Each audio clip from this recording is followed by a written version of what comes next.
All right, number 8. Widespread use of the internet has led to an increase in certain crimes, such as information theft, and to new crimes like hacking. Cool. So, internet has brought about these new things.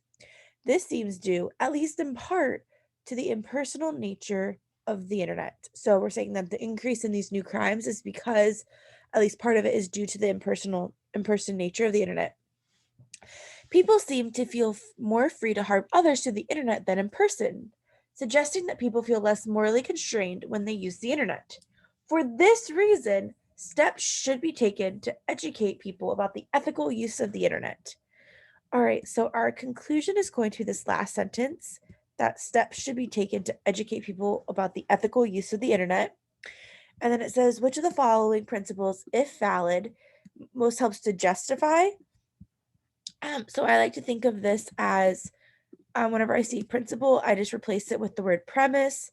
So, which of the following premises, if true, most helps to strengthen the reasoning in the argument? So, I'm trying to strengthen the idea that steps should be taken to educate people about the ethical use of the internet. So A says education about the ethical use of a tool increases one's sense of moral responsibility regarding its use. Yeah, I love A because we're saying that the reason that these crimes have increased is because there's an impersonal nature. And because there's this impersonal nature, people feel like people feel less morally constrained.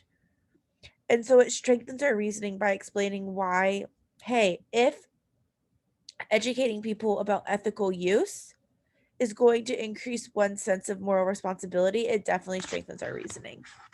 B says when new technology emerged, society needs to formulate new ethical guidelines to cover the use of those technologies. Well, that doesn't mean that when new technologies emerge, societies need to formulate new ethical. Well, just because we need to form new ethical guidelines isn't the same as actually educating people. C says the more educated that people are about the ethical use of the internet, the greater the amount of harm that they can do.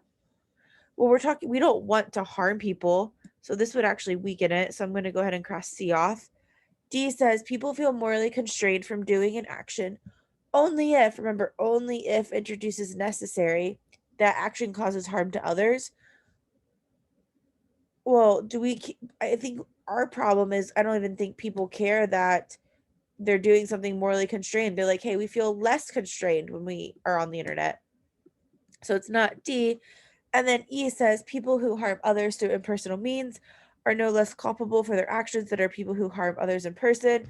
Well, what does this have to do anything with us educating people about the ethical use of the internet? So we can cross that off. And that is why A is our answer.